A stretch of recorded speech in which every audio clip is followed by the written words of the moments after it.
Hi అండి, good morning అందరికీ. Happy Sunday. ఈరోజు నేనైతే వడియాలు ప్రిపేర్ చేస్తున్నా అండి. కూర వడియాలు అంటారు, తెలుసు కదా, మీ అందరికీ తెలిసే ఉండొచ్చు మేబీ. నేను లాస్ట్ ఇయర్ కూడా పెట్టాను, మన ఛానల్లో వీడియో కూడా అప్లోడ్ చేశానండి. మళ్ళీ సేమ్ ప్రాసెస్ ఈసారి ఇవాళ చేస్తున్నాను. అవి ఎలా చేస్తాను ఏంటి అనేది పక్కా కొలతలతో చూపిస్తున్నాను. ఒకసారి అయితే చూసేయండి. ఇక్కడ వడియాల కోసం అయితే నేను 3 రకాల పప్పులు నానబెట్టుకున్నానండి. నైటే నానబెట్టేశాను. ఇది వచ్చేసి మినప్పప్పు, అంటే పొట్టు లేని మినపగుండ్లు ఉంటాయి చూసారా, పొట్టు లేకుండా ఉండే మినపగుండ్లు.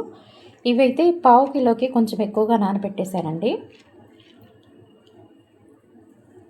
ఇంక ఇది వచ్చేసి పెసరపప్పు అండి, పొట్టు పెసరపప్పు. నైటే నానబెట్టేశాను. దీన్ని కూడా పొట్టు లేకుండా నీట్గా వాష్ చేసేసుకోవాలి.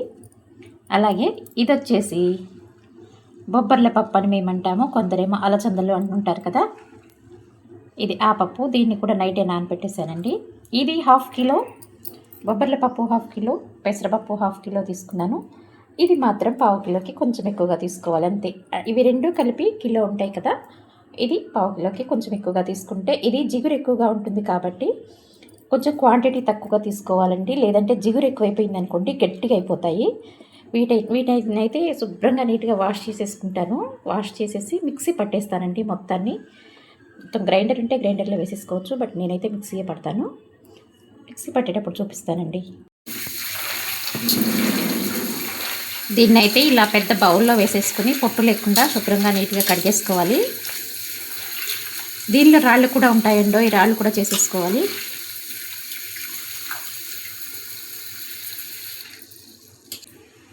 ఇలా పొట్టు మొత్తం పోయేలాగా బొబ్బర్ల పప్పు అయితే కడిగాను. ఇంకా పెసరపప్పు కూడా కడుగుతున్నానండి. సరే కదా, దీన్ని కూడా నీట్గా పొట్టు లేకుండా కడిగేసుకోవాలి. ఇప్పుడు ఇదేమో బొబ్బర్ల పప్పు ఇలా కడిగేసాను పొట్టు లేకుండా. ఇంకా పెసరపప్పు కూడా పూర్తిగా పోయిందండి. పొట్టు లేకుండా ఉంటేనే వడియాలకు బాగుంటుంది. వేరే గారెలు లాంటి వాటికైతే పొట్టు ఉంటే బాగుంటుంది, కానీ వీటికైతే ఉండకూడదండి. వడియాలకు మాత్రం నీట్గా ఉండాలి. ఇంకా ఇదేమో మినపప్పు. మూడింటిని మంచిగా వాష్ చేసి పక్కన పెట్టాను. ఇప్పుడు వీటన్నిటిని అయితే మిక్సీ వేసేస్తానండి. ముందుగా అయితే మినపప్పుని వేసుకోవాలి మిక్సీలో. మినపప్పు కాస్త జిగురు ఎక్కువ కాబట్టి ఇది కొంచెం టైం పడుతుంది మెదగటానికి కూడా. దీన్నైతే ముందుగా మిక్సీలో వేసేసుకుని మెత్తగా రుబ్బేసుకోవాలి. ఇది కొంచెం కొంచెంగా వేసి రుబ్బుతున్నాను. ఇది మిక్సీ వేసేసేటప్పుడే దీనిలోకి అయితే కొంచెం జీలకర్ర, అంటే ఒక 2 స్పూన్స్ జీలకర్ర వేసుకోవాలండి. ఇంత పప్పు కదా, ఒక 2 స్పూన్ల జీలకర్ర, కొంచెం కరివేపాకు అండి, ఫ్రెష్గా ఉండే కరివేపాకుని శుభ్రంగా కడుక్కొని వేసుకోవాలి. ఇంకా పెళ్ళిళ్ళప్పుడైతే ఉల్లిపాయలు, తర్వాత ఇంకేంటి గుమ్మడికాయ ఉంటుంది కదండి, బూడిద గుమ్మడికాయ ఉంటుంది కదా, గుమ్మడికాయను వేస్తారు. కానీ ఇప్పుడు మనం పెళ్లి వడియాలు కాదు కదా, ఇవి మామూలుగా ఇంట్లో వాడుకోవటం కోసం కూర వడియాలు కాబట్టి నేనైతే అవేమి వెయ్యరు కూడా, ఎవరు కూడా వెయ్యరు, గుమ్మడికాయ వెయ్యరు ఈ టైంలో ఇంట్లో వాడుకునే వాటికి. ఇలా ఇదేసి ఈ 2 మాత్రమే వేసేసాను. ఇంకా మెదగట్లేదని చెప్పేసి కొంచెం బొబ్బర్ల పప్పు, కొంచెం పెసరపప్పు వేసి పడితే మెదుగుతుందని చెప్పేసి ఇవి 2 వేస్తున్నా అండి. ఇంకా ఇవి 2 వేసినా కొంచెం గట్టిగా అనిపించింది అనుకోండి, కొంచెం వాటర్ యాడ్ చేసేసుకుంటే సరిపోతుంది. ఈ మినపప్పు మాత్రం మెత్తగా మెదగాలి, అందుకే కొంచెం వాటర్ యాడ్ చేశాను నేను. యాడ్ చేసేసి ఈ మినపప్పును మాత్రం ముందు మెత్తగా మిక్సీ పట్టుకున్నాను. ఇలా మిక్సీ పట్టానండి. దీన్నైతే తీసి వేరే బౌల్లో వేసేసుకొని, ఇప్పుడు బొబ్బర్ల పప్పు, పెసరపప్పు ఉన్నాయి కదా, ఈ రెండింటిని అయితే కలిపి మిక్సీ పడుతున్నా అండి. ఈ రెండింటిని కూడా కలిపి మెత్తగా మిక్సీ పట్టేసుకోవాలి. ఇవి పట్టిన తర్వాత 3 పప్పులను కలిపేసి అప్పుడు మంచిగా కలిపేసుకుంటే సరిపోతుందండి. ఇదేమో బొబ్బర్ల పప్పు కదా, దీన్ని కూడా దీనిలో వేసేసుకొని ఈ రెండింటిని కలిపి పట్టుకోవచ్చు. ఇలా కలిపి పట్టిన తర్వాత మొత్తాన్ని బౌల్లో వేసేసుకున్నాను. పెద్ద బౌల్లో వేసానండి, ఇక్కడ బేషన్లో వేసేసాను. దీంట్లో మనం సాల్ట్ యాడ్ చేయలేదు కదా ఇప్పటి వరకు. చూసారు కదా, మినపప్పు తెల్లగా కనిపిస్తుంది, మిగతాదేమో పసుపు కలర్లో కనిపిస్తుంది. అది పెసరపప్పు, బొబ్బర్ల పప్పు పచ్చగా ఉందండి, మినపప్పుదేమో తెల్లగా ఉంది. ఇప్పుడు దీనిలో సరిపడా సాల్ట్ వేసేసుకుని మంచిగా కలిసేలాగైతే కలిపేసుకోవాలి. పిండిని మొత్తాన్ని కూడా కలిపేసుకోవాలండి. కలిపేసుకున్న తర్వాత ఇక దీన్నైతే నేను 2 సార్లు 2 బౌల్స్లో పెట్టుకున్నానండి. ఎందుకంటే మొత్తం కూడా ఎండకి తీసుకెళ్తే వెంటనే చేదొస్తుందంటండి పిండి, ఎందుకో కానీ తెలియదు నాకు. ఎక్కువసేపు బయట ఉంచితే మాత్రం పిండి చేదొస్తుందని అన్నట్టుగా అంటుంటారు. అందుకే ఒక బౌల్లో వేసి ఫ్రిడ్జ్లో పెట్టాను. ఒక బౌల్ మాత్రమే పైకి తీసుకెళ్ళాను. ఇక నేను ఆల్రెడీ ముందుగానే ఇక్కడ పైన అయితే ఒక మంచం వేసేసి దానిపైన ఒక ఫ్లెక్సీ వేశానండి. దానిపైన అయితే ఒక తెల్ల పంచ నేను సపరేట్గా కొత్తగా కొన్నప్పుడే సపరేట్గా పెట్టుకున్నాను. ఒక 2 పంచలు అయితే వడియాల కోసం సపరేట్గా పెట్టానండి. వాటిని పంచని తడిపేసుకొని ముందుగా ఈ మంచం మీద ఫ్లెక్సీ వేసిన తర్వాత దాని మీద ఈ పంచ పరిచేసాను. ఇంకా వడియాలు అయితే స్టార్ట్ చేశానండి. ఈ వడియాలు పెట్టడం కూడా ఒక ఆర్టే తెలుసా మీకు?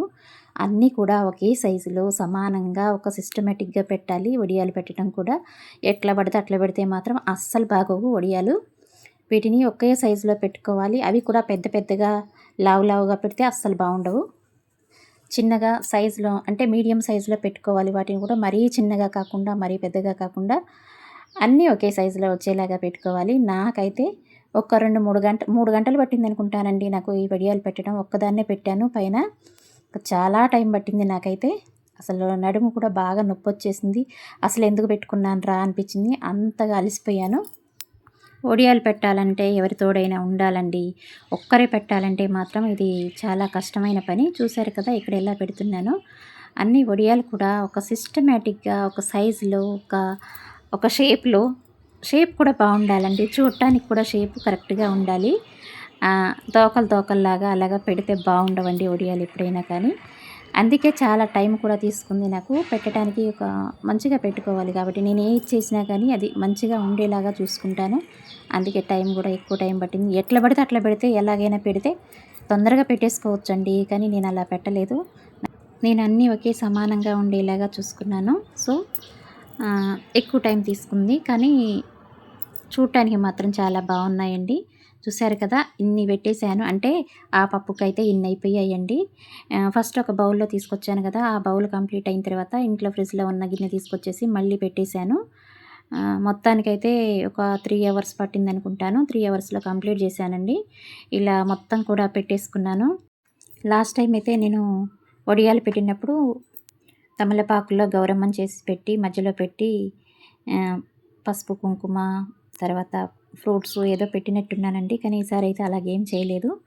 ఓన్లీ లేట్ అయిపోతుందని చెప్పేసి గబగబా వడియాలు మాత్రమే పెట్టేసుకున్నాను. గౌరమ్మని చేసి పెడితే బాగుండేదేమో అని కూడా అనిపించింది. ఎందుకంటే పెళ్ళిళ్ళ టైంలో అయితే అలాగే చేసి పెడతారు. కాకపోతే ఇవి ఇంట్లోకైనా కానీ పోయినసారి ఫస్ట్ టైం పెట్టానని చెప్పేసి నేను సెంటిమెంట్గా అలా పెట్టుకున్నాను. కాకపోతే ఈసారి అలాగేం చేయలేదు. తర్వాత అనిపించింది భలే మిస్ అయిపోయానే, పెట్టినట్టయితే బాగుండేది అని నాకు కూడా అనిపించింది. ఇంకా ఇలాగైతే కంప్లీట్ చేశానండి వడియాలు మొత్తం కూడా. చూడండి ఎలా ఉన్నాయో షేపు. హాయ్ అండి, ఇప్పుడు అయిపోయిందండి పెట్టడం. ఎన్ని గంటలు పట్టింది తెలుసా? 10:30కి స్టార్ట్ చేశాను. ఎన్ని గంటలు పట్టింది కనిపిస్తున్నాయా? అప్పటికే నీడలో కూర్చొని పెట్టాను. అయినా నా అవతారం చూసారా, చెమటలు గారిపోతుంది. టైం వచ్చేసి 12:40 అయింది అనుకుంటాను. వంట చేయాలి ఇంకా వెళ్ళి కిందకి వెళ్ళేసి ఈ మంచాన్ని తీసి అటు ఎండలోకి పెట్టేస్తాను. బాయ్ అండి. చూసారండి నా వడియాలు ఎలా పెట్టాను. అన్నీ కూడా ఒకే సైజులో పెట్టాలి. సిస్టమేటిక్గా పెట్టినట్లుగా పెట్టాలండి. అలా పెడితేనే వడియాలు లుక్ కనిపిస్తుంది కదా. బాగుందా ఎలా పెట్టాను అనేది మీరందరూ ఒకసారి అయితే నాకు కమెంట్ చేయండి. బాయ్.